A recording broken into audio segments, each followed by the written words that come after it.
Greetings, everyone. I hope you are all having a fantastic Monday. I know Mondays suck in general. You're coming off the weekend, but hey, thanks for being here. I really do appreciate it. I am joined by always my friend in crime, the one who got me into streaming, Touch of Oblivion. Big A do crimes.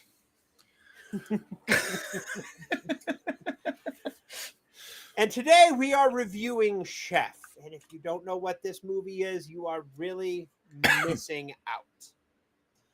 I stumbled across this film because I happen to be a fan of Jon Favreau and the work that he did for Marvel. He actually directed the first Iron Man movie and played Happy Hogan.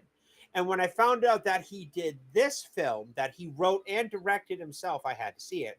I've liked Jon Favreau since I saw him at PCU as Gutter, which might be on the list now that we have the movies we got to watch, Toucho. You know, I haven't heard of it, so I'm down for it. And that's what Real Talk does. We want to get you bringing movies to your attention that you've probably seen on your feed and be like, no, and you passed it over for something else. I like those movies that you either haven't heard of that really are really good that need to be brought to your should be brought to your attention, or the movies that you forgot you loved and haven't seen in a while and make you want to go watch. That's why I started this. I don't like most of the mainstream stuff, so I watch a lot of old TV series and shows. Oh, and if you don't know, all of Poltergeist The Legacy is on Amazon Prime.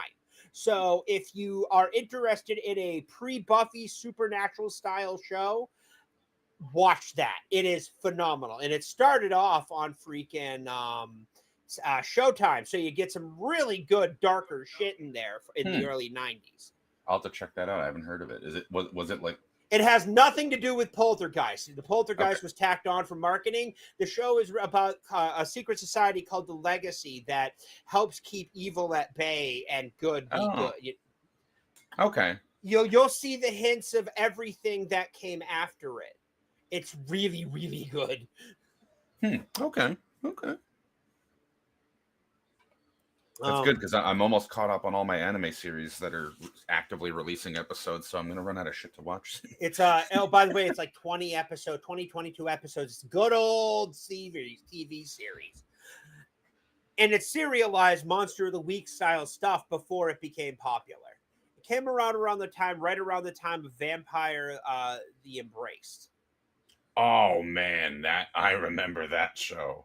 Vampire the Embrace was so good. If the lead actor hadn't died, it would have been so great. Right, and honestly, I didn't even know about Vampire the Masquerade at that point in time. I was too young, so yeah, I was like, "This is a really cool." I was just like, "This is a really cool vampire show. It's so good." Yep. Oh God, that's a damn shame they had to cancel that show. Well, the actor who played Julian Luna, passed away in a car accident in Austria.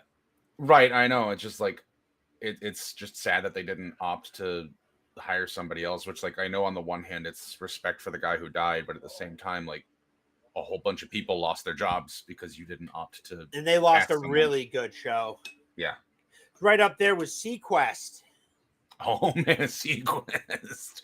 Oh, there's a show I haven't thought about in years. No, that's nothing. I found all of The Invisible Man from 2020 from 2000 to 2001 streaming both seasons. One of my personal favorites. I didn't even know that was a show. It's a sci-fi spin on The Invisible Man. A thief has a gland implanted in his head that allows him to put a liquid over his body that reflects light. Oh. And there's a downside of it. The guy who helped engineer the gland put a flaw in it so that if he uses it too much, he goes crazy. And he works for a secret government agency that helps police the bad stuff. And, stuff. It's a 2000 sci-fi show, man. You can't really get much. My personal favorite was called Chronicles News from the Edge.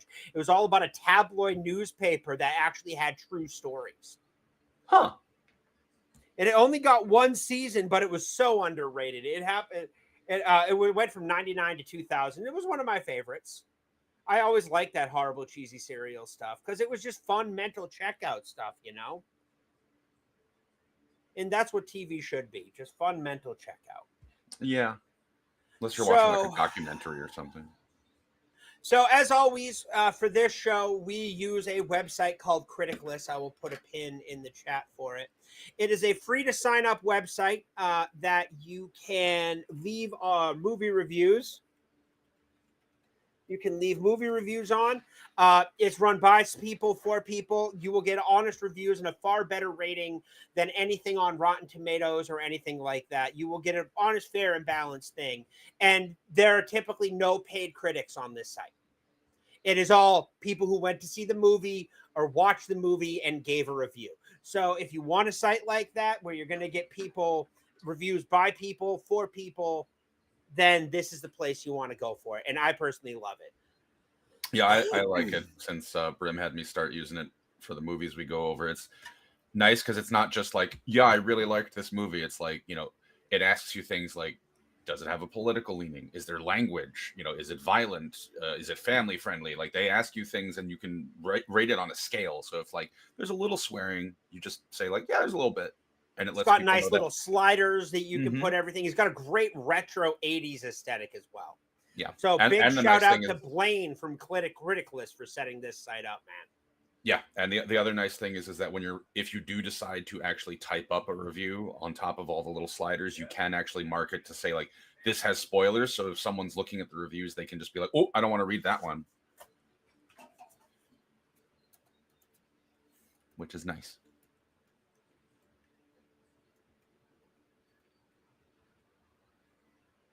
All right, I just had to tag him on Twitter. There we Nice. go. I still call it Twitter. I'm sorry. It's like So do I. I don't call it X. Elon Musk can eat my ass. like, what am I supposed to do? Call that Xing or something like that? I don't know. That's like scissor me fucking Xerxes. Oh, scissor. Oh, yeah. Mrs. Garrison. Oh. Here's the funny part. South Park fell off for me. So I enjoy something, and I enjoy my cloistered nerdness. I really do. It's one of my favorite things in the world to be able to talk about something and love something that nobody else knows anything about. And as soon as it slips into the mainstream, I completely detach from it. Let me give you a prime example. Critical Role. There was not an episode I missed of that first season. I would power down my computer, sit down with dinner and popcorn, and as soon as that came on at 10 o'clock, I was glued to the television. Mm-hmm. Every week, without fail, it was on, I watched it.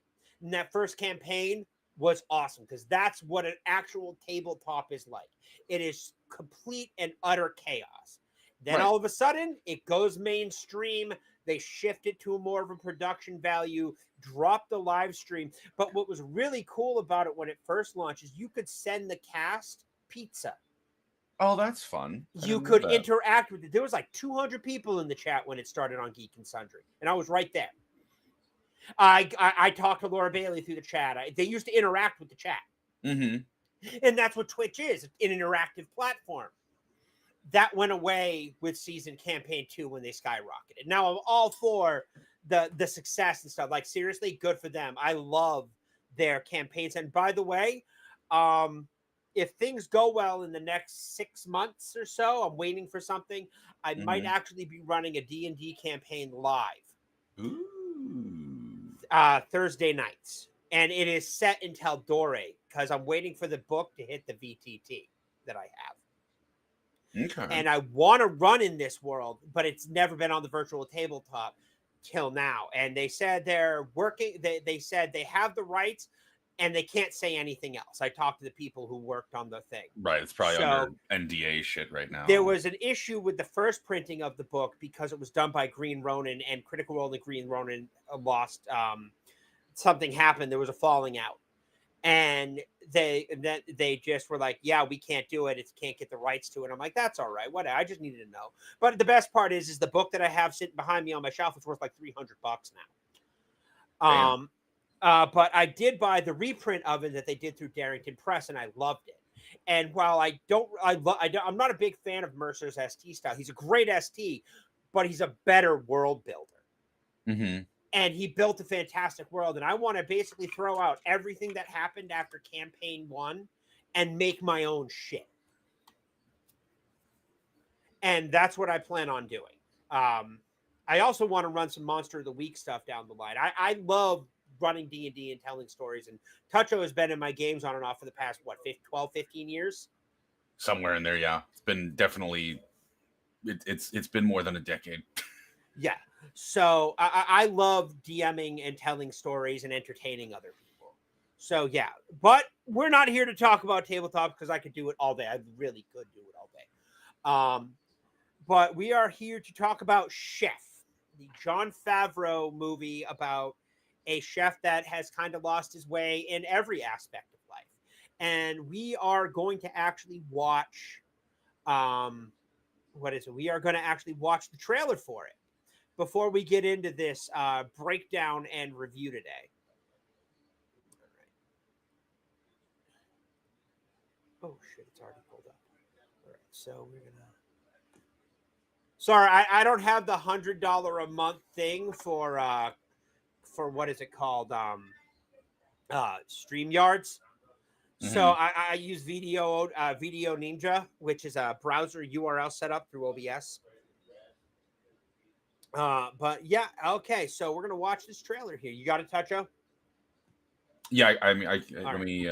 I can see it on the thing. I'm feeling good, man. Let me say this. What is this madness, huh? There's carne asada. Check it out. Wow. Chef Big Dog up all night cooking. Shut up and taste this, a mousse douche. Come here. Look at that. You like it? Yeah. We're gonna cook like this. We're being reviewed by the most. All right, that is the most accurate. This movie has the most accurate portrayal of kitchen behavior you will ever see. Yeah, I've been a server in some kitchens and Dishwasher. Yeah. It is the most accurate portrayal of kitchen behavior you will ever see. And also, I have to pause every now and then so I don't get hit with a copyright claim. Important critic in the city. Now suddenly you're going to be an Fair artist. enough. You'll be an So artist this on is your great. They got Dustin Hoffman in as the douchey bougie restaurant owner. Yeah.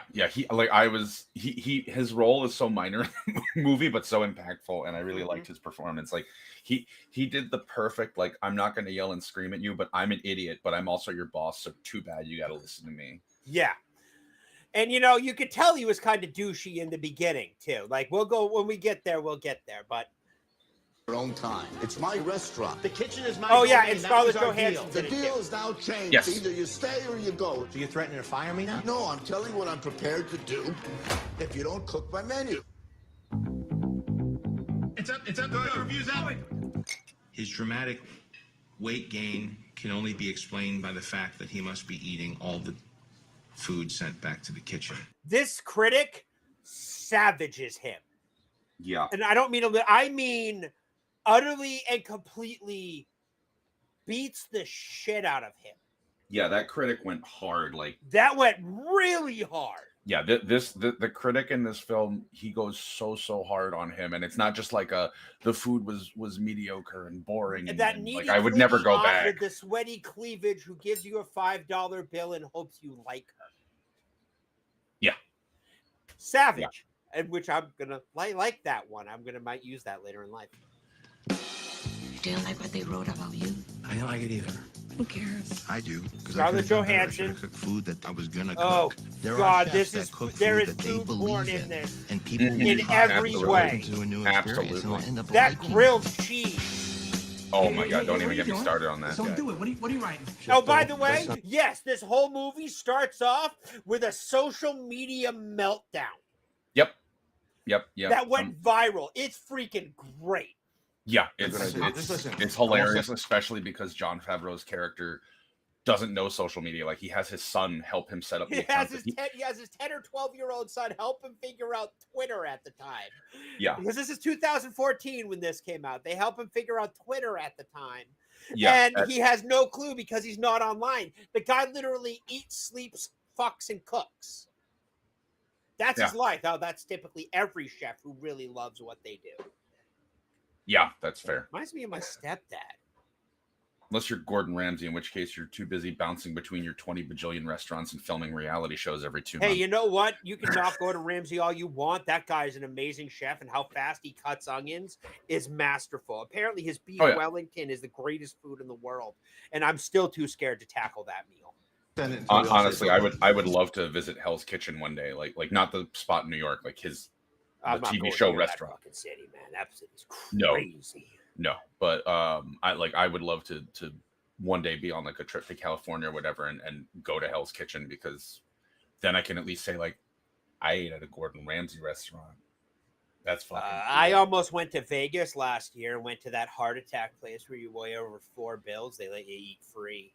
Oh yeah, you told me about that place. Almost went. I decided not to and and I'm still getting shit for taking that day trip to Florida this year. Why are you 36 hours nonstop at 42. Why are you getting shit for taking a day trip? Because I had no place to sleep. I'm 42 years old, and I was literally doing something you did in your early 20s, and they were right. I was an idiot. Fair.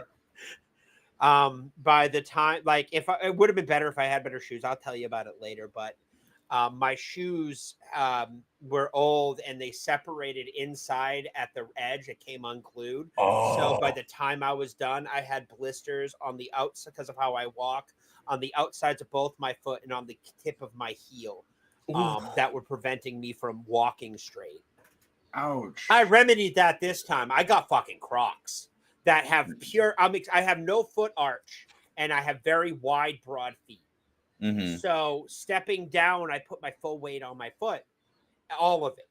So I need something that gives out a lot, and there's no sneakers that do that. So I got, the Crocs for that. And let me tell you, I've been walking around in them, doing long walks in them. Man, they feel freaking amazing. And you can stop walking, take them off, stretch your feet a little bit, and then put them back on and go.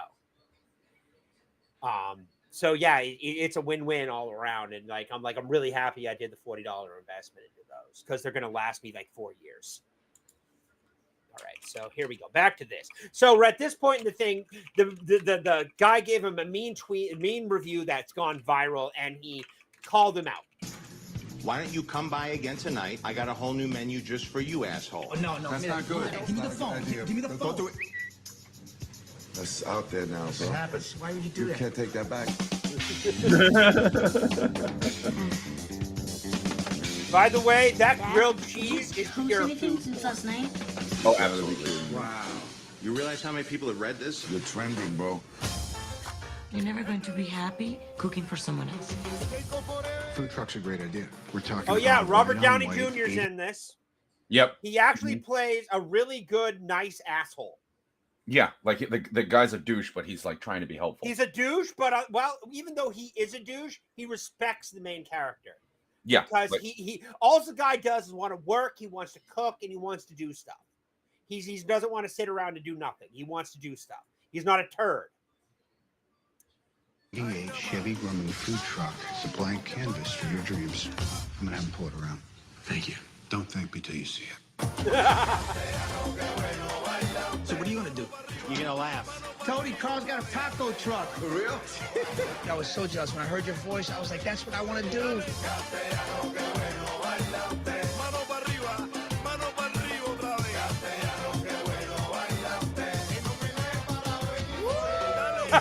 I get to touch people's lives with what I do, and I love it. And I want to share this with you. What are you doing? Dude, I'm putting a little cornstarch on my huevos, man. It's too humid down here. Dad, wake up. Tony's putting cornstarch on his balls. Want some? It's like baby powder. It's nice, right? Nice. And oh yeah, the favorite line after that is after he does that, he's like, yeah, after you do that, you can dip him in oil and make hush puppies.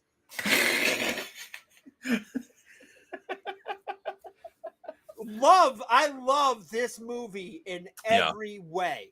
It is such a fun movie. So that's the trailer. This premiered at Sundance and is absolutely blue. I watched it on a sheer whim. I'm like, I was not feeling well. I'm just like, I just want to rest on the couch and I need something to relax to, fall asleep that it won't have loud explosions.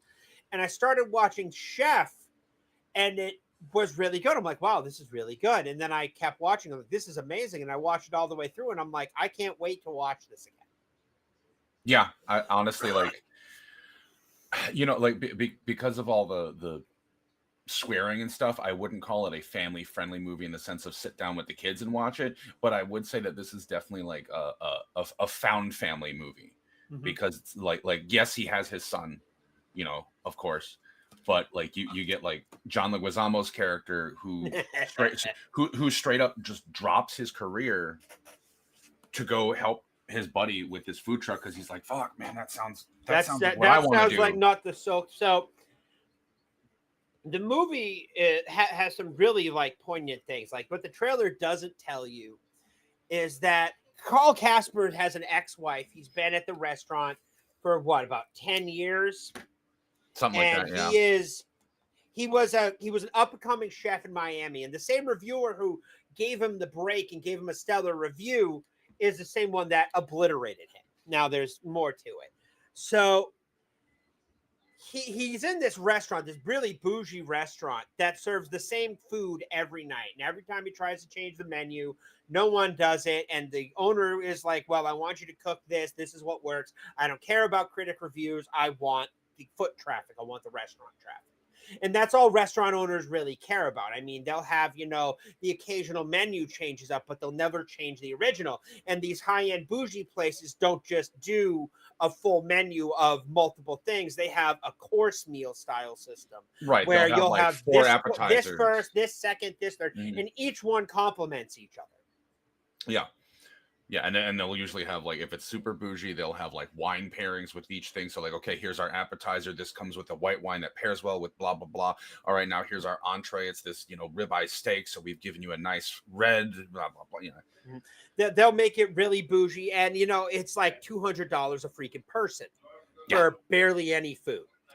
Now, although watching him cook in this movie will make you hungry. Do not watch this movie until after you have eaten, and you still will get hungry watching this. Yeah. And I'm not talking from a fat fuck that I am. I'm literally talking about when you see him grilling that thick piece of freaking pork belly. Yeah. And you see him grilling it and crisping it to perfection and putting and plating it out. But the real food poured in this is when he was making the grilled cheese for his son. The love and attention he pays to that single grilled cheese sandwich on that grill, like so much so that it was a little under golden brown on one side. So he added a little more butter and let it sit just for the perfect amount of time. Right. And honestly, that was very reminiscent of certain moments from The Menu for me, when you see Ralph Fiennes' character just taking these absolute delicate moments of perfection with something that's like not a complicated dish, but he wants to do it just so. And that scene right there was one of my favorite thing is you notice later in the episode when later on when his son's in bed asleep behind him, he's going through a tablet and everything. You know what he's eating? Garbage. Big bowl of cereal. Yep. That is the most accurate thing I've seen as well. My stepdad is a chef, and I can count on my hands and toes how many times I have actually seen my stepdad outside of a family gathering sit down and eat dinner. He lives off of the craziest shit you will ever see.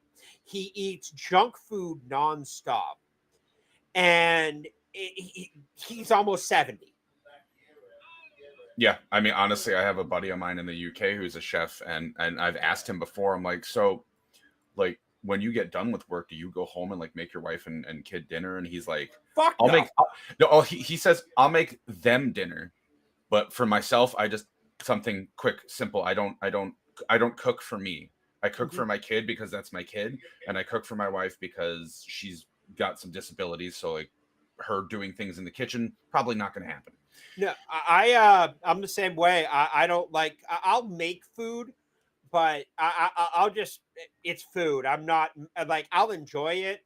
It's different. I hate cooking for myself. I loathe it. I don't like dinner taking more than 20 minutes to make at all, and I've got a really good routine set up to do it. But when I have somebody over or I'm cooking for somebody, it is okay. I need this. I need this. I need this. Like when I make my brisket. Ooh. And I'll make the brisket for myself, but that's a lot of food even for me. So I'll I'll slice it up nice and thin, and I'll give some to a friend. I'll give some to my neighbor. And yeah, and it is absolutely fantastic. And I'll make a homemade brisket sauce with it. Ooh, And I'll have leftover brisket tacos for 3 or 4 days. that's nice. Because I'll do like a 4.5 pound, 5 pound brisket. Okay, yeah, that's a lot of Slow brisket. cooked in the oven for I think like 4 hours, 5 hours at 250. Mm-hmm. And yeah, but I don't do that. I'm sorry, briskets that size brisket's almost $70 now. I ain't Yes, spending that's $70 on a cut of beef.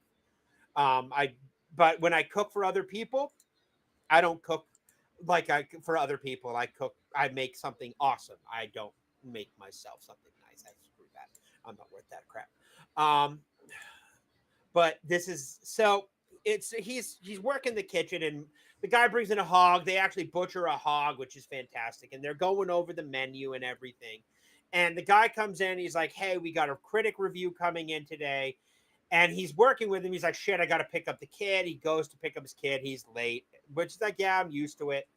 And, because the kid just wants to spend time with his dad and was willing to put up with anything to spend time with his dad. Yeah, like the kid was very understanding of like my job sometimes means that if I tell you I'll be there to pick you up at 10, it might be 10:30, it might be 10:45, and like the kid seems very understanding of the fact that this is just the way my dad has to live. Kids will make a lot of exceptions for their dad. Yeah. And honestly, in regards to like his family dynamic with like you mentioned how he has an ex-wife, it does seem like him and his ex-wife are on good terms. It doesn't seem like they're like like your mother's a bitch, or like she's like your father's a useless piece of crap. There's even a point that really stood out to me when he gets the super shitty review from this reviewer, this critic, and she just straight up asks, she says, I didn't like, they showed it in the trailer, I didn't like what they wrote about you, I didn't like it either. And then the next thing she asks is, are you okay? Like she just straight up, like she clearly still gives a shit, like it was a legit like, are you okay? Because having read that review and knowing how much he loves what he does, or used to love what he does, getting a review like that, someone might have just, you might as well just gut punched him, kicked him in the kidney a couple times, and then pissed on him for good measure. So the critic comes in and he's like, well, I got this fantastic. The owner of the restaurant comes in because he hears the critics coming in, and the owner of the restaurant's all like, look, he's like, I'm going to make him a good meal and everything like that. Let me deal with my staff and everything, and I'm like, yeah, I've got a great meal. Oh, you mean like my guts? No. Oh, you mean my sweetbreads, which is apparently a type of meat made with pancreas. It's called sweetbreads, and it's actually supposed to be really good. I wouldn't dare eat it, not my style, but still, yeah, I've not heard something that would be very, very, very appealing. It's like I've heard it's very delicious and tender and everything, but it's like when someone's like, oh man, have you ever yeah, it's like whenever someone's like, oh man, have you ever tried cow tongue? Like, no, thank you, I'm good. I would try fugu because I'm bold and really am wondering. I would try fugu, but I'm also a slut for Japanese food, so I'm allergic to fish, so either way, I'm fucked. Oh well, there you go. So he's like, all right, well, we're going to stick with this menu. This is what he's coming in to eat. This is what everybody else is eating, and everything like that. And he's like, would you? And then he goes into this whole thing about catering to his ego. You got this special cooktop. Would you go to see the Rolling Stones? And if Jagger didn't play Satisfaction, you'd burn the fucking place. Basically appealing to his ego. And he capes, and he does the same menu, and he gets hit. He gets bodied. He gets obliterated in this review. And it really fucks him. It really throws him through a loop. Especially because he took the time, like he had already sorted out a new menu of like what he was going to do for this reviewer. And it was like all this stuff that he literally spent overnight working on, and then told like John Leguizamo and his other sous chef, like, this is what we're cooking. Only to have Dustin Hoffman's douche character come in and be like, no, fuck you. That's not what we're doing. You're doing what I tell you to. And I say, we're still sticking with the old menu. And it's like, but this is the menu that the critic. We're not there yet. You jumped it. So you jumped a little bit.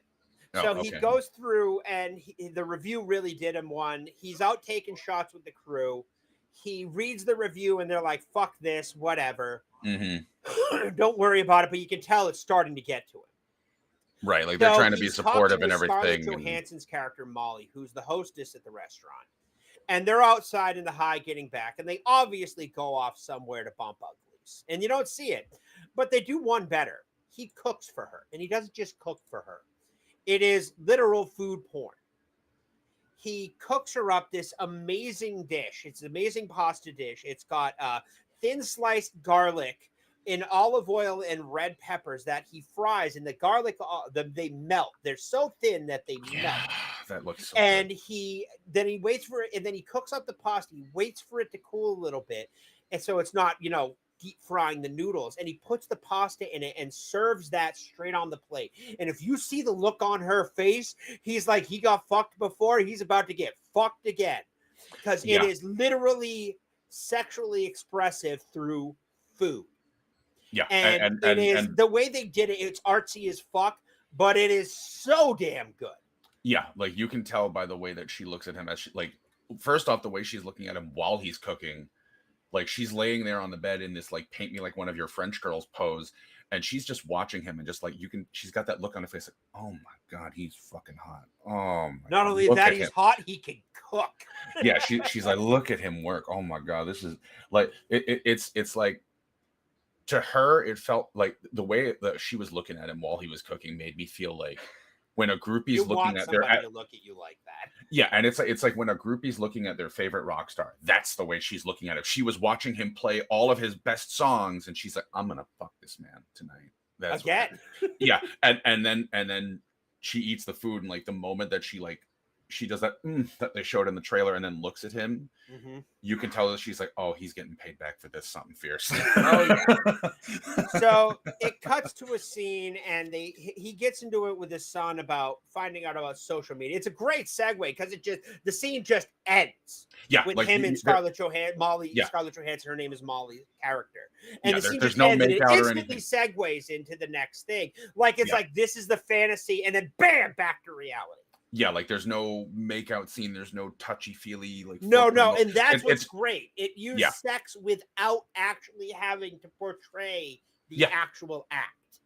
Yeah, which So was, I thought, a very well done scene. Very good. Yes, it's a phenomenally done scene.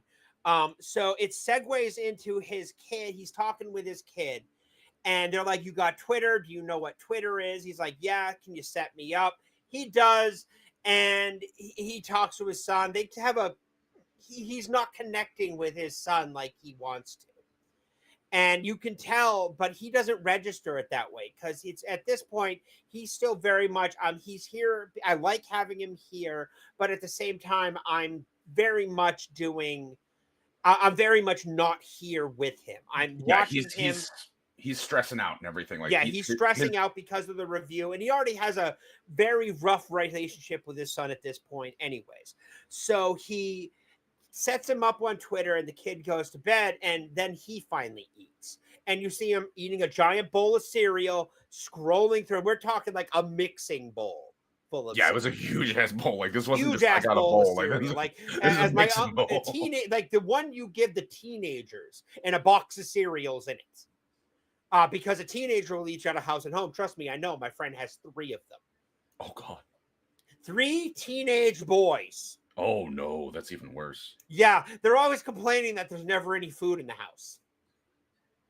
They're just growing boys. They're just... It's a teenage thing. I mean, it is. So all that growth and hormones. So he's cycling through Twitter. Now, he has no clue how social media works at all. So he cycles through it, and he clicks on a review, and he clicks reply and posts something. And he thought it was a DM. Yeah, and it's that part in the trailer where he's like, come back, I'll cook you something better, you asshole. Not yet. This is the first post where he's like, he takes a shot. He does a quick jab. He does a quick social media jab, thinking, it's a personal message. Yeah. And he goes out, and then he realizes, he's like, wow, Dad. They wake up the next morning. The kid's like, wow, Dad, you're really taking off. Did you post anything? No, I sent him a message. You can only send messages to people who follow you. I think you made that public. And then you just see the look on his face like, Yeah, he just has this like, I don't fully comprehend what this means, but I think I fucked up. He doesn't quite get it yet. So he heads back to the restaurant and he's like, "Fuck it, you know what? Let's go." And he just tweets out the fucking thing. You saw it in the trailer. Bring out the things, and then the boss comes out.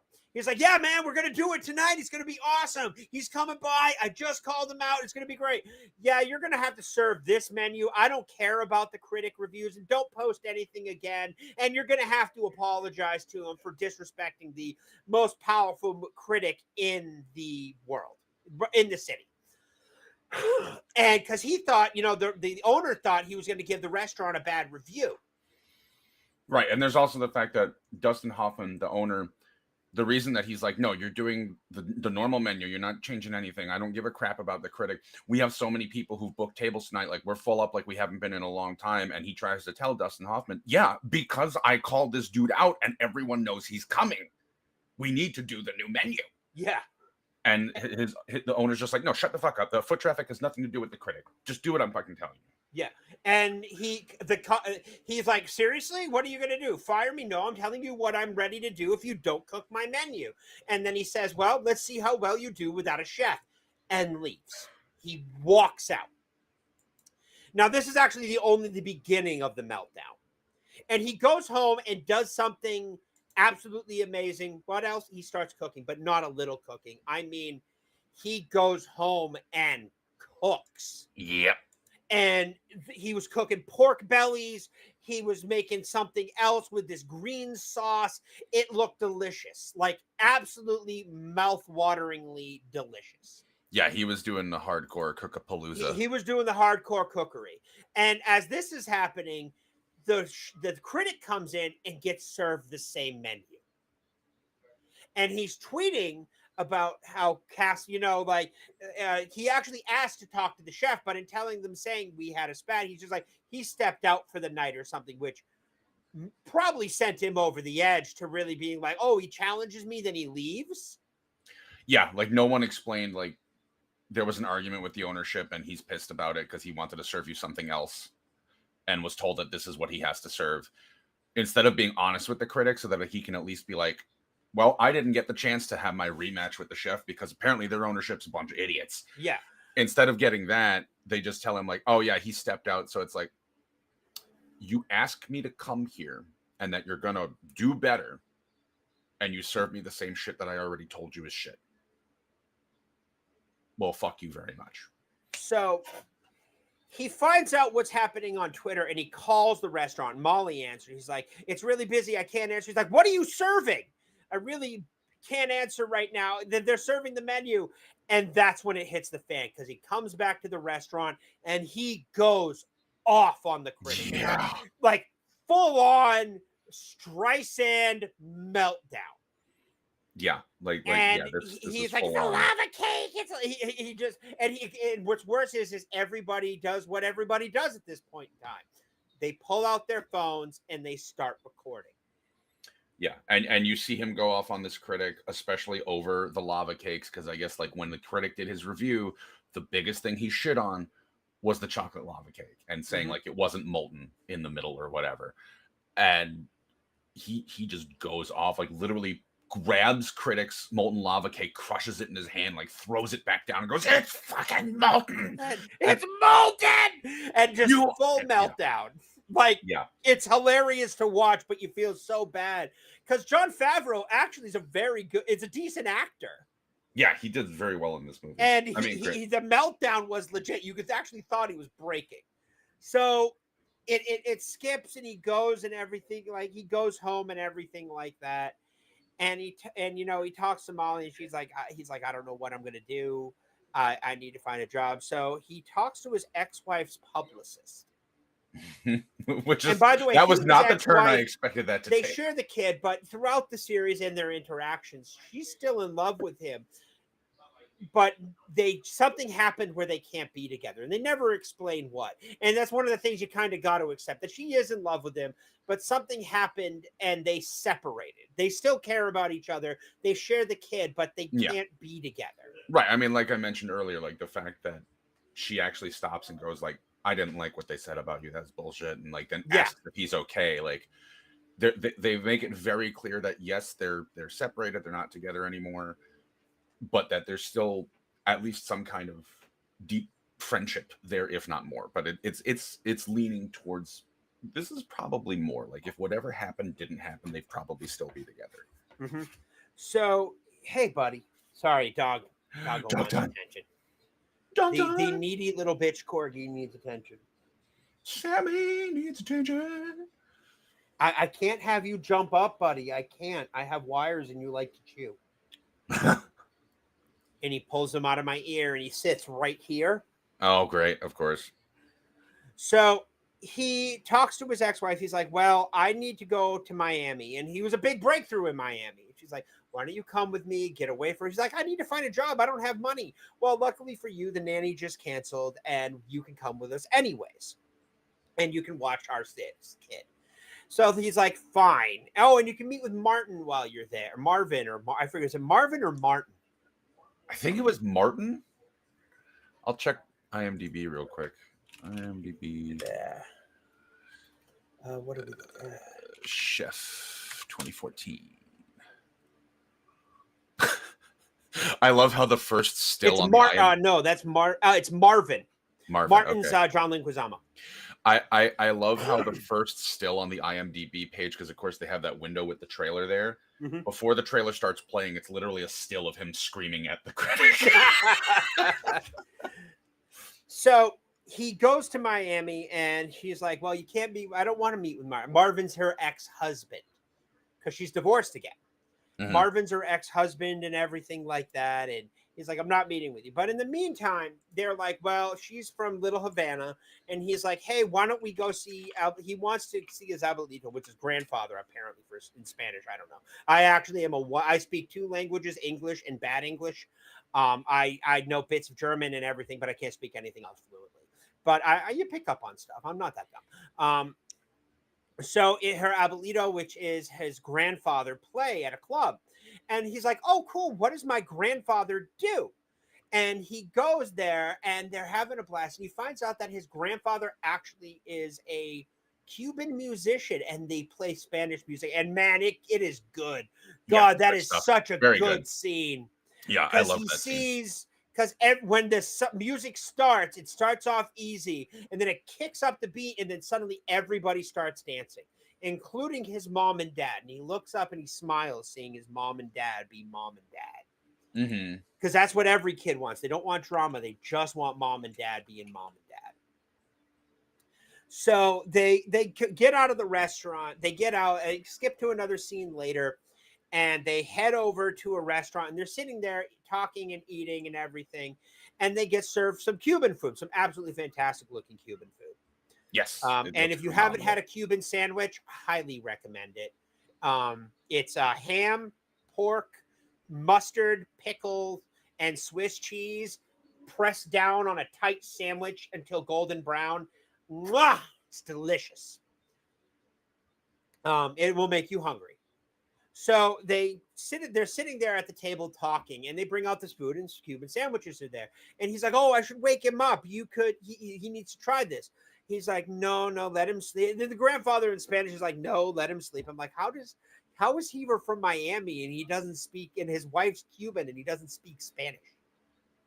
Right. Yeah, that's that. Also, even John Leguizamo gives him, dude, you're from Miami and you can't speak Spanish? There's also the fact that, bro, you're a chef from Miami. That means that the vast majority of your coworkers are some kind of Hispanic. There's some kind of Hispanic or Latino.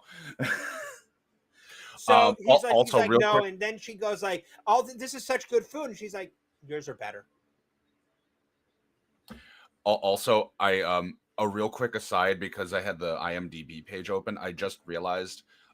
First off, for chat, Oliver Platt plays the food critic. If you know Oliver Platt, he's a great actor. I love Oliver Platt. I just noticed that the critic's name is Ramsey Michel, which I'm assuming is a nod to Gordon Ramsay and Michel Roux, 2 of the best chefs on the planet. So I think with the Oliver Platt thing, in a few weeks, we might have to review the 3 Musketeers. Ooh. We might have to go through in September. We might have to do some swashbuckling Mask of Zorro, Three Yes. Musketeers, Count of Monte Cristo. Oh, I love Count of Monte Cristo. I love that movie.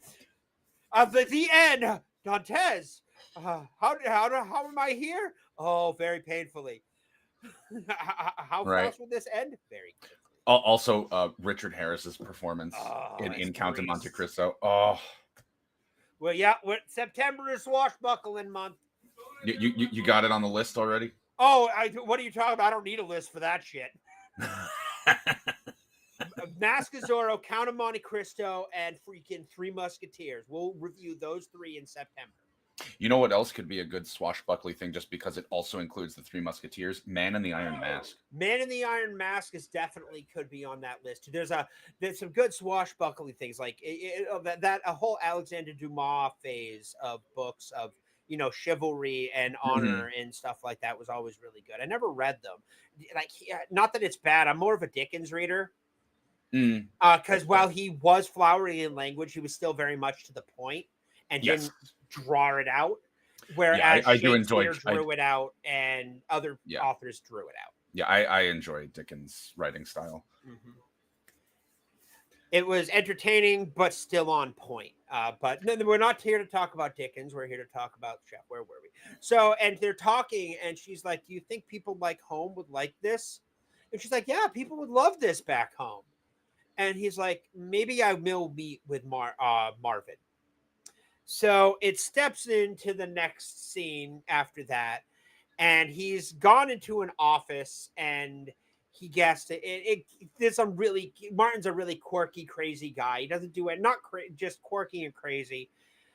And he goes in and, they have a conversation. He's like, look, I don't want you to think any less of yourself for coming in here with your hat in your hand. You're not a turd. You're not a shit. You work hard. You do your job and you love what you do. And that demands a great amount of respect these days. So I'm going to set you up. Don't worry about it.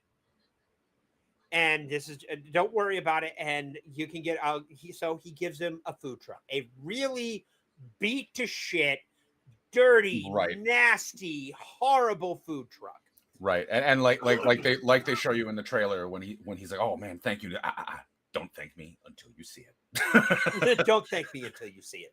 And it is horrible. It's got no signage. It's got a shit sound system. It has the equipment from the last people who were in there. And it is horrible. So his ex-wife comes by with Percy. That's their son. And they're like, hey, yeah, we need to, I need to help move out the truck. Oh, I have stuff to do and you have to watch him. Bye. Basically be like, you're spending time with your son now. You don't have a choice. That's why you're here. You're the guise of the nanny, but she's been trying through the whole movie to get him to bond with his son because he spends time with him, but they don't really bond. They never have. Right. They keep missing the mark. They started with Twitter, but it still didn't miss the mark because the gap was too big. So he starts off and he's like, all right, we're going to clean this truck. So they start pulling all the crap out, the stoves, the ovens, everything all like that equipment. All that equipment out of the truck. And he's like, all right, you did a good job. Now get the low boy. If you don't know what a low boy is the low fridge in a truck. And he opens it and they finally found where the smell was coming from. It's like a 3-foot tall chafing hotel pan. Perfectly good if you wash it out. Stainless steel doesn't, that's why they use stainless steel in the kitchen. It doesn't absorb odors. Right.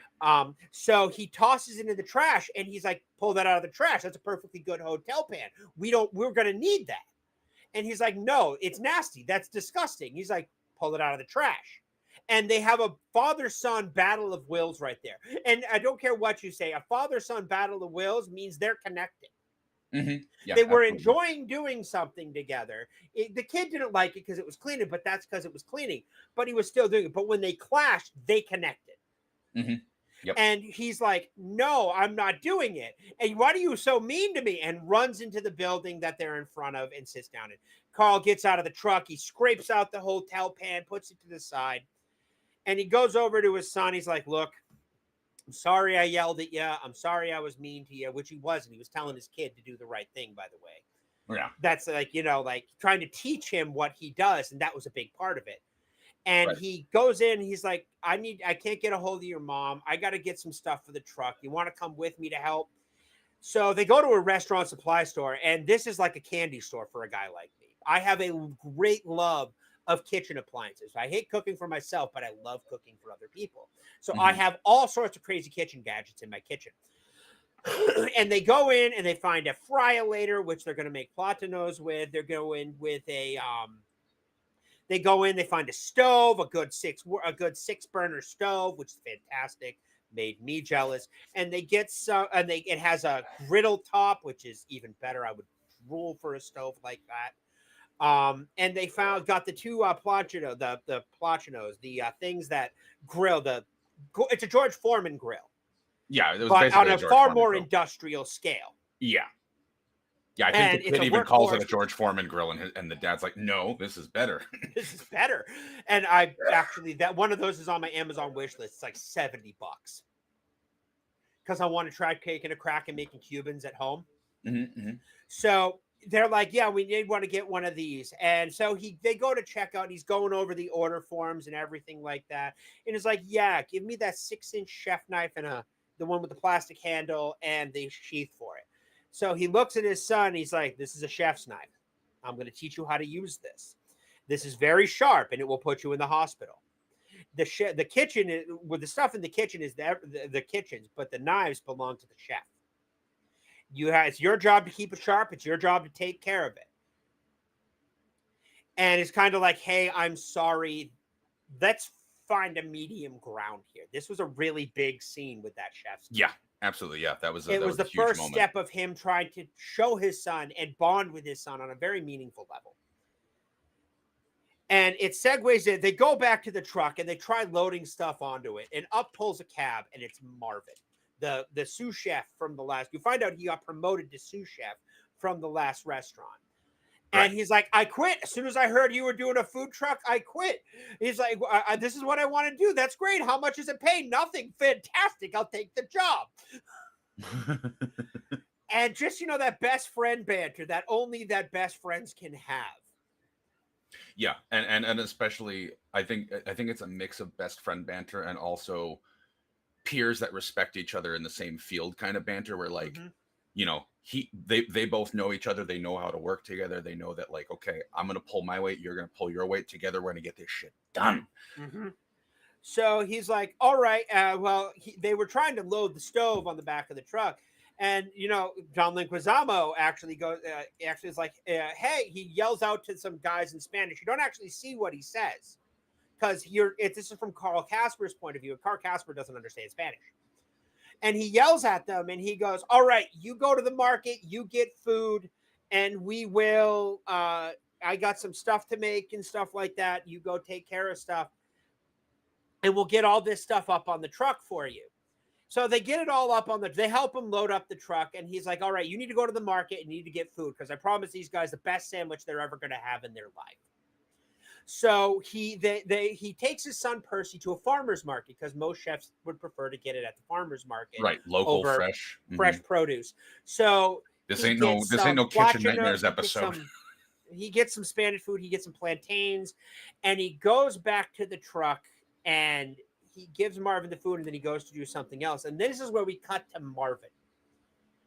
He went to truck and he wanted cervezas, not beer. And they went off to do that. And Marvin was cooking. Martin was cooking. And Martin is not as good as Casper, but he definitely knows what he's doing because he cooks the pork shoulders that you use for this stuff. He puts citrus juice in it.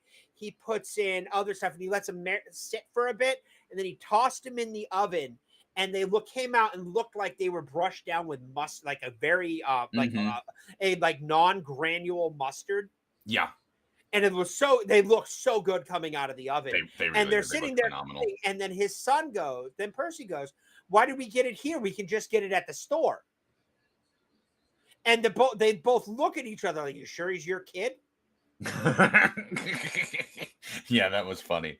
Just both of them being like, just both of them looking at it like because he didn't get it yet. Percy, everything, you're 10 or 12 years old, everything's store-bought because his dad really didn't cook for him. Right. So they try the pork and it's absolutely fantastic. And they look at each other and they go, "Yup." And they're like, "Okay." So they toss on. They go, "Okay, Percy." Here they start teaching it. So, "Okay, kid, here's what you're gonna do. This is one of pork, or two pork, three ham, cheese." He does mustard, two pickles, and then he goes, "Okay, this is what makes it a Cuban. You take it, you brush it down with butter, you brush the butter on the planchino, Yep. and you put it down and you do it. And when that turns golden brown and the cheese is melted, you let me know." Yeah. So the kid sits there and watches it like a hawk. Yeah, like he's locked in. Like this kid is locked in on watching this because he's like, okay, So I good. can't See, and and they're both and it was looking at him. They're both looking back at him to see how he's doing because they know how long that shit takes. right. And I also think that this was another bonding moment because not only is dad starting to teach him how to do what he does, it's also the fact that like the way the kid is locked in, you can tell the kid's like, all right, dad's trusting me to do this. I gotta do this right. I gotta impress dad. I want dad to keep teaching me this. So they open it up and it is perfect. The kid got it right the first time. Yep. So they take it off and they do 3 pieces and they each take a bite and they all just go, "Oh." And I'm just like, this is making me hungry again. Right. And so they're like, "All right, you ready? You're ready. All right, let's go." So they start cooking. There's no in between. There's no wait. There's no prep. They immediately start going. Marvin yells at the guys to come over as they immediately go into full gear, like full busy kitchen rush. Yep. Which is, by the way, nonstop. Right. And the thing that I really liked is that it wasn't just dad teaching the kid. Like Marvin was also Martin teaching. Martin was like dealing with the customers as well, just because of the fact that they all spoke Spanish. But but like you said, it was like you would see like if dad's in the middle of like he's focused, like Martin would be like, no, you gotta do this, man. You gotta do like that. Exactly like Yep. So it was like they were both teaching him so that the load was shared. This is actually one of the pivotal scenes in the movie where the kid flips up the thing and the sandwich is burnt. Yep. And he's like, "This one's done." They're like, "That's burnt." And he looks at his dad and is like, "So what? They're not paying for it." And he looks at Martin and goes, "You got this?" He's like, "Yeah, I got this." So they step off the back of the truck and go, "What was the deal?" "Well, it's burnt. They're not paying for it." I cook. This is what I do. I love it. Everything good in my life came because of this. It doesn't matter if it's good or bad. That is not the quality of food that I put out, basically. That is not my standard. And he's like, "This is good. This is something we can do together. I love it, and I think you will love it if you give it a chance. So do you really think that they should have gotten that sandwich?" And he's like, "No, that's my boy. Get back on the truck." And they immediately start cooking again. Yep. And it skips a scene. The scene's over. They're all knackered because, good Lord, I do hang out with British people, so their terminology is in my vernacular. Trust me, I do that all the time. Or I'll put extra U's in words just because too many Brits. Mm-hmm. So they're sitting on the truck and they're talking about where to go next. They have cigars, they got cerveza, and he's like, "This has got to." Martin is like, "Here you go." It's like, "This is beer." "No, it's cerveza." He's like, "Can I have it?" "What are you? I'm not 21 yet." "You're kitchen staff. Kitchen staff doesn't have an age." Yep. Yeah, and his dad's like, "You can have a sip. You Go can ahead have a try sip," it. and he takes a sip. "Oh, that's horrible. It tastes like piss." "Yeah, you remember that when your friends offer you beer." Teachable moment. Hey, teachable moment. No, my first beer came when I was 8 when my uncle handed it to me. I can't remember how young I was when I had my first beer, but I think I may have been like somewhere between 6 and 8. I just remember it's a generation. We're millennials, dude. We got the Gen X upbringing with all the tech. Well, for me, it wasn't offered to me. It's just my dad had stepped away to go to the bathroom or something or talk to my mom, and I saw one of his cans of Budweiser, and I just knew that was. Yeah, I know, but I all I knew is that was an adult drink. I'm not allowed to have it, and I was like, I wonder why. And so I drank some of it, and I was just like, "Oh God, it's awful!" And like my dad came back in the room, and he was like, "What's with the face?" I'm like, "I tried your drink; it's gross." He's like, "You what?" No, I never got in trouble. It was beer. I didn't get in trouble. 7. He just told me like, "Don't do that again." He's like, Yeah, that's not. don't do He was that like, that's again. I not for didn't. you. Don't do that again. Besides my beer evolution, it's conform. I love. I don't actually like pilsner or anything like. I'm a lager man myself. I love Lager is good. Yeah, I like microbreweries and craft brewery stuff. I don't do the domestic piss water that we get from like Budweiser and Coors and Miller. Natty Ice. Oh God. You know, um, one of my cousins, she's still living on the East Coast, but at the time she was living in Pennsylvania, and she was at a bar with some friends, and she texted me and sent me a picture of one of this little like blackboard of some on tap beers that this bar had, and she was like, "Is this true?" And I saw what she was asking immediately. The first beer on the list was Milwaukee's Best, and they were charging $7 for 1 pint. And I was like, no, do not drink that. It is not our best. Absolutely fucking not. No, don't try that shit. I was like, not only that, but $7 for that. I could get a 24-pack of that for twice that price. Like, don't do that. So they talk and they're like, all right, we'll head out tomorrow. We got this menu locked in for Miami. This is what we're gonna do. So they go. Martin takes the truck and pimps it out. I don't mean a full pimp. It gets a full detail overnight. New sound system, new signage, and it actually says El Jefe on the side because that's what he is. He's got Jefe on his knuckles. Which, for those who don't know, that's Spanish for boss. Boss. So they head out to South Beach and they get a crowd. And as the crowd's going, the tweets are flying. You would actually see tweet, tweet, tweet, tweet. You know, they're sending out and everything like that. And Percy's working the line with Martin, and the cops show up and they're like, oh, well, you know, yeah, your permits are okay. You just can't do it here. You got to move it down and stuff like that. He's like, hey, you're the guy from Twitter, the guy online. Yeah, can I get some pictures with you? So they go through the rigmarole of the pictures. Yep, it's like he keeps asking, "Can I just get one more with us doing this? Can I get one more with us doing this?" And it's like, okay, this cop is flexing his badge power a little hard. Yeah, he went a little over, but they didn't want to risk it. You know, they could pull his license and cause problems. Right. So they jump on the road and they're going up to Miami. Now, if you don't know, Miami is here in Florida, and everything else is north. Miami's on the bottom of Florida. It's on the tip of America's wag. Mm-hmm. So, and they start heading north, and they're on the highway driving through the Everglades. You can definitely tell that's the Everglades. Good fucking God. Yeah. So they're going. I was up like, the I hope they don't run Everglades, over a gator. And they're like, hey, so who wants to stop by Disneyland? And his son goes, no, I want to go to New Orleans. I want to try beignets. And Martin's like, hey, all of the kids want to go to Disneyland, and you want to go to he wants to go to freaking New Orleans. And what's more funny is he says he wants to go to New Orleans for donuts when all everybody talks about is voodoo. Yeah, just the fact that his son was like, he is your son. Right. I love that moment, especially because it showed that even though he was just starting to learn how his dad does what he does and everything, that he was like culinarily aware enough to know like what's something good to eat in New Orleans. Beignets. I don't think I'll ever go to New Orleans. I struggle with the Florida humidity already. Mm-hmm. That's why I opted out of going to Florida, moving there. Yeah, I would love to visit New Orleans one day, but I wouldn't want to do it in summer. Do heat. I can do cold. I can't do. I'm a New Englander. I've lived up here my whole life. The farther south I go, and the worse and hotter I get. Yeah, I mean, I wouldn't want to go to New Orleans in summer. I'd want to go like February time when they're doing Mardi Gras, and it's not like, hey, do you feel like sweating off 10 pounds in the next 20 minutes? Wonders for my weight loss. So, hey, you know what? I walked 2 miles today. And worse, as I brought up 50 pounds of groceries in one trip. Up 2 flights of stairs, and my lower back has killed me since. But what's worse is I got up wrong off the floor from packing the groceries away, twisted my hip wrong, and I felt a little pop, and I have a little limp on my right side now. Yikes.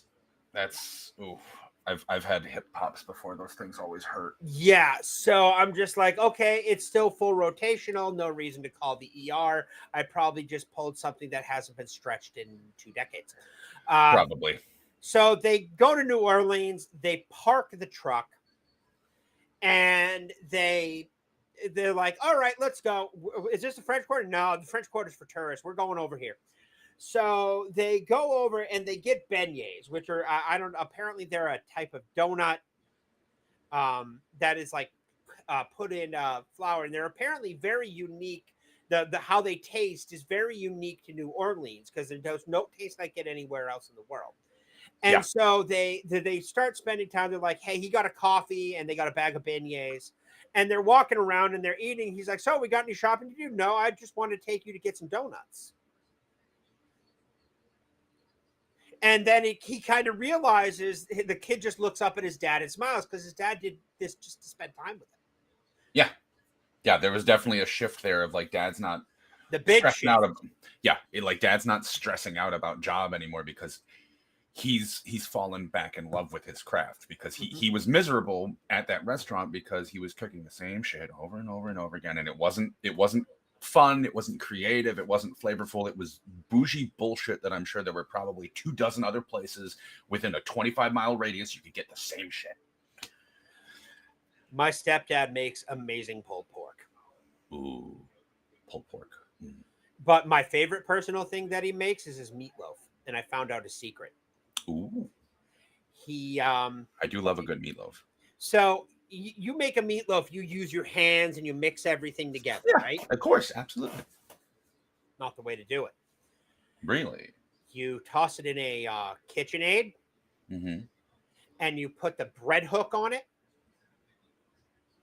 and you hit the button on low and let everything incorporate. So you get everything broken down and distributed evenly. And I asked my sister actually leaked this one to me. Sorry if you see this, Paul. I gave away your meat. I have the meat. I didn't give the whole recipe away, just how you did it. My sister broke this down one for me because my stepdad doesn't give out his recipes. My mom told me, you're lucky you got that. He doesn't give that out. But his meatloaf is my favorite thing that he made. And that's how I remember family after they passed. I will make the food that they taught me how to make. That's how I remember my great-grandmother. I make what's called breaded steak, which may sound absolutely ridiculous, but it is a cube steak covered in breadcrumbs and fried. Honestly, that sounds pretty good. It's really good. And that's what my great-grandmother used to make me every time I went over there as a kid after we moved. She would make breaded steak and ramen noodles. She was 90 when she passed. She called them Chinese noodles. Because she did just her generational thing. But that's how I remember my family members. I cook the food that they like to eat. My grandfather that just passed loved hamburgers. So when I make hamburgers, they always have some kind of onions on them because that's how he liked his hamburgers. That's how I remember my family members. That's nice. Also, onions on hamburger. Good choice. He liked his raw, but I have texture issues with raw onions. Unless they're like really, really tiny, like the ones at McDonald's. Right. I can go either way, but I prefer caramelized. So it's basically an Oklahoman onion burger. You put a little olive oil down. You put the burger, the onions down and let them caramelize a little bit, and then you put you take a ball of meat about that big. You put it on them, and then you let it sit and let it cook, and it'll absorb all that. And then when you see it start to turn brown on the bottom and get that crust, you smash it down, and it'll put all the onions, work through all the meat and everything like that. And then it'll cook all the way through. Okay. And it'll be about that thin. Yeah. And then you put the bun on top of that and it'll steam up through and warm up the bottom of the bun. Yeah. Or you could just turn it and, put a piece of cheese on it. Yeah. However you want to do it. But yeah, I get bored and watch cooking technique shit. Just one of those things that interests me. I also read Supreme Court rulings at 2:00 in the morning when I can't sleep. I mean, honestly, I'm terrible at cooking, but I do enjoy watching people cook. I don't like doing it. I like watching shows like Gordon Ramsay making stuff, or even the contests that he holds, just because I like to see how people make different things. Because you like when they do a contest like okay, today's challenge is hamburger, you get to see like 20 people all do a different kind I'll of do hamburger. a different style of hamburger. And that's really cool, especially when you get like, oh, this person's from Kentucky, what they're gonna do. We're doing like, we're doing like barbecue, and we got a person from Kentucky, a person from North Carolina, we got a person from Alabama. Oh boy, there's gonna be some good barbecue today. Good. Puppy time. You see his nose. Yep, I saw that snoot. There's that snoot. He's smiling. He doing the smile with the He's snoot. a smiley boy. It's been too hot for puppy cuddles. Yeah, I bet. Hey, buddy, I love you too. It's too early to go to bed, and I'm busy. So they walk through, and they apparently spent a good amount of time together because they got beads. I don't want to know. They got a bag of some stuff, and they have a croc skull, a croc head, and whatever. It's New Orleans. It's crazy. Yeah, why not? Around. And they get back to the truck, and he's like, "Where have you been?" Martin's like, "Where have you been?" He's like, "What do you mean?" He's like, "Look!" And he turns around the corner. There's a line down the block. Oh, jeez. Yeah. And he's like, "What happened?" "Oh, yeah, I tweeted out that you were here." "What?" "Yeah, see?" He shows him his phone. He's like, you did this. This is all you. He's like, "Yeah." And he's like, "All right." So he goes around and he's writing down the prices for everything on the chalkboard on the side. And they're like, everybody cheers. Like there's a resounding cheer. And Yeah, they go everyone's off to hyped. cooking. And not only are they cooking the Cubanos and stuff like that, but because they're in New Orleans, they're doing their own, oh God, what are they? Beignets. They got the beignets on there. They got the Cubanos. They got everything they need right there. So little Creole Cuban fusion beignet little right there. Creole, little Creole Cuban fusion, some good shit. And then the next thing you know, they're on the road again. And yeah, they're absolutely having a blast. They're bonding. They sing some Marvin Gaye, which is not as gay as it sounds. It's actually one of the really funniest movies because the kid's seeing the dad and Martin sing, and he's just like, "What the hell is up with you guys?" Because they're happy. They are both very, very happy. Mm-hmm. And they just want to sing. So they sing a song. And the Huevos thing is Martin was driving at night, and they're still driving from Miami. And they oh yeah, when you dip your oil in nuts and hush pup, it make hush puppies afterwards. Yeah. So they go into Austin. The next scene is they're going into Austin, and they pull up to this place. And the person's like, "What's this place?" "This is Texas barbecue." And at that point, my mouth just goes. Yeah, at that point, I was just, oh shit, barbecue. Oh no. So they go to Texas barbecue. Now I will go to Texas one day, and I want to see where JFK was assassinated, and just tinfoil hat, and I want to see that shit. But I want to try the food. I want to try Texas barbecue. Yes. And they go in and they're like, "What's this?" "Well, his job and only job is to sit here and tend these pits for hours on end, all night." Oh, yeah, he's a pit master. He's a pit master. And he goes up. He's like, "What do you got for me?" He opens up one, and you see 4 beautiful, golden, like black crusted briskets. Yeah. Oh God. And he's like, "How many you got for me?" "Looks like 4. So they go sit down at a picnic table nearby, and he brings it out on a slab of butcher paper and puts it down on the table. They take out a little knife and carve it, and they take a bite, and they're like, "Oh!" And immediately they all start brainstorming recipes. The Casper, Martin, and Percy. Yep. Instantly starts joining in, choosing what to do with these 4 cuts of brisket. 4 briskets. And they're like, we could replace the ham on the Cuban with the ham part with what is it, with the brisket. We call it Austin Midnight. And we can do the regular Cubanos, we can do this, we can do King's Hawaii, and we can replace the bread with King's Hawaiian. And they're all just brainstorming stuff. So they go back to the truck, and it's game on. Everybody's got their game face on. Percy's doing his thing, and he gets a call from his ex. "Oh, hey, how you doing?" But she sounds very much not a native English speaker. Right. And she does English very well, but you can still tell it's not her first tongue. Yeah. And they're talking, and he's like, they end up going like, hey, tell mommy I love you. I love you. And he's like, Casper's like, I love you. And she goes, I love you too. And then they all kind of look at each other. And Percy looks at his dad like, what the hell's going on? And Yeah, then the the look on the ex-wife kid's is like, face. tell Percy I love him. Hangs up. Yeah, the look on the kid's face in that scene was priceless. Even Martin's like, what the hell are you doing, man? So they go through that whole scene, and he's like, look, this is the last leg. We're like a day, 2 days away from Texas, from California, because they drove up Florida all the way to Louisiana, through Texas, and all the way to California, and to Los Angeles. And they were talking, and they're sitting on the roof of the truck, and they're like, hey, let's take a selfie, had a really good moment. And he's like, after this is done, I didn't want you to be shocked, but things are going to have to go back to the way they were. I got to work the truck. You have school and everything like that. He's like, I could work weekends and stuff. I don't know. We'll see. He's backsliding. And he told that he's got, well, when we get home, send me that Vine thing and everything like that. Cause apparently the kid's been taking a Vine all through this was before Vine went down. R.I.P. Vine, I miss you. It's coming back. Apparently Musk's going to get it back. Oh, well, then he's going to ruin it. Great. Probably.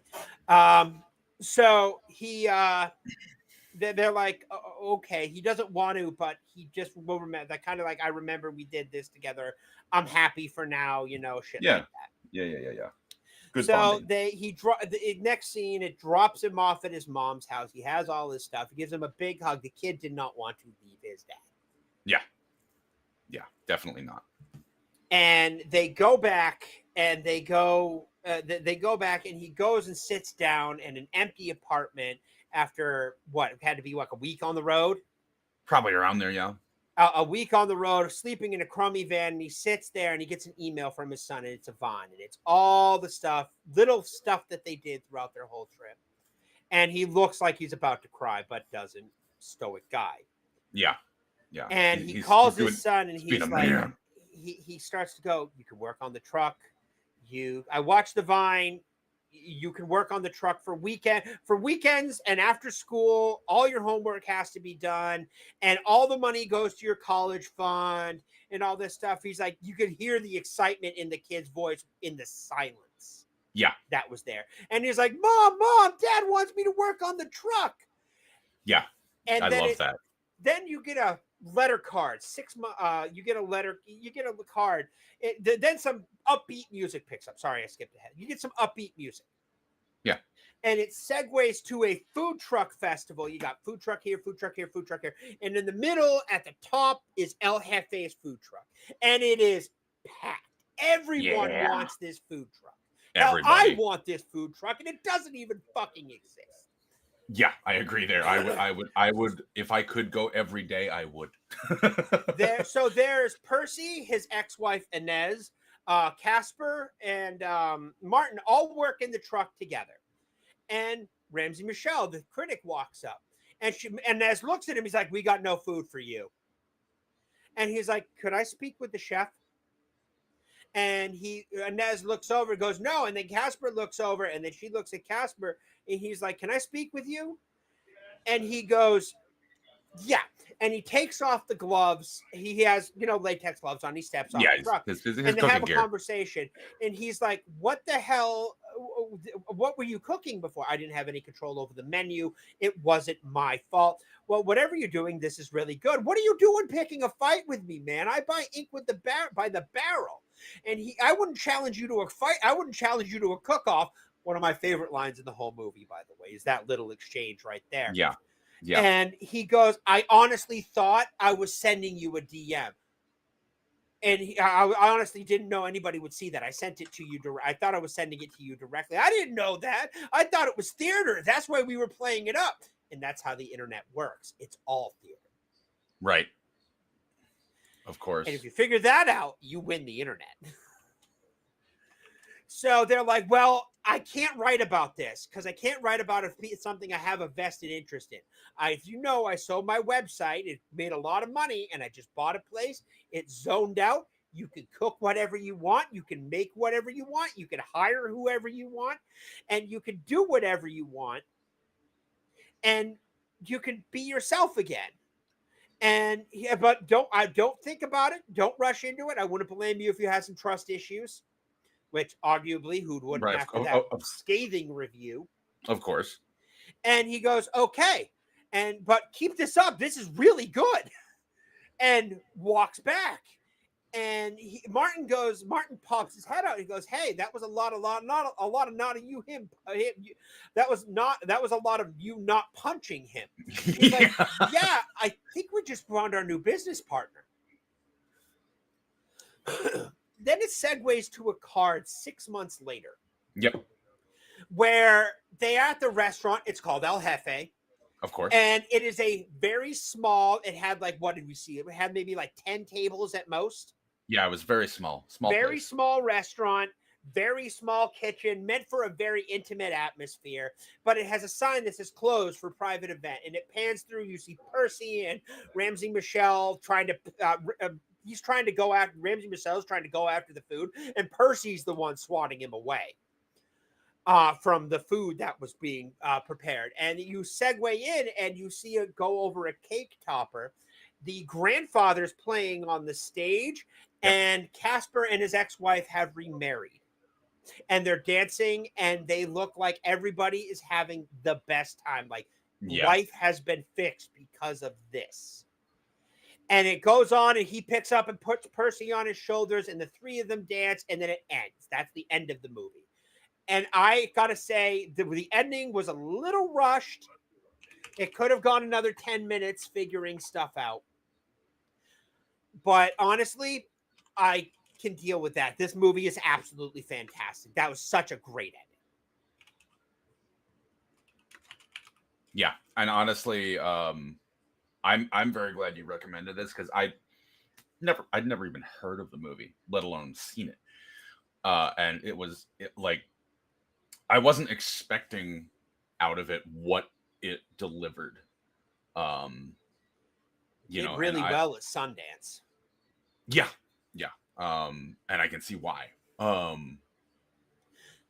So we're going to go over the critic list reviews now. Yes. Which is what we do here. Yep. Has an overall rating of 87% out of 10 reviews, which is pretty good. Yeah. Let's see here. What do we got here? I gave it 80%, mostly because of the ending. I figured it wasn't a long movie. No. But they could have capped on a little bit at the end of him and Inez reconnecting. Yeah, I mean they could have, but I guess at the same point, it would have dragged it on. It would have dragged it on, and also the fact that they didn't earlier in the movie cover why did they separate. Mm-hmm. I feel there were some points missing that you just have to accept. Right. Yeah. Like because I feel like if they were going to tack on the end of them reconnecting, they would also have to tack on. So here's why they separated to begin with, and here's them reconnecting and stuff. So like I feel like they would have gone from a 2-hour movie to like 2.5, 2 hours 45 minutes. We got a Touch of Oblivion review here of 100% most excellent. Fantastic story, loving one's craft and sharing the joy of creative with the ones you love. Don't know these people. I don't know these other people, but no additional reviews there. 100%, 92%. Yeah, entertaining movie with a charming cast and nothing groundbreaking, but full of heart and food. That's a great review. Yep. That's pretty accurate. 79% didn't really like it that much, but I liked the movie. It came to thought I would. John Favreau is one of those actors who knows to direct the performances and is the cinematic eye separated. A fantastic combination. He really, if you give a director and a creative what they need, they will make something very, very good. And you just got to make sure to back it with marketing. Yeah. So nobody else really wrote a review. But yeah, that's really the only one. This is fantastic. Big shout out to Critic List for even providing this site. Yeah, someone wrote out a pretty decently length review. They gave it a 79%, so it's just shy of most excellent. It's rad rating. But they wrote like 4 paragraphs.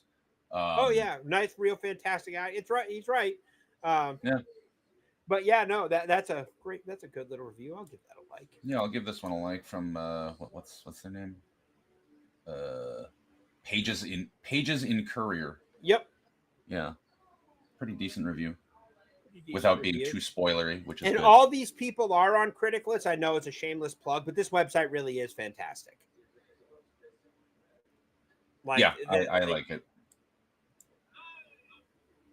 There was Apollo 13. People must have. There was a show that this is kind of a thing of they do this, but with far more people and far better group memberships watching. Not member, I mean numbers.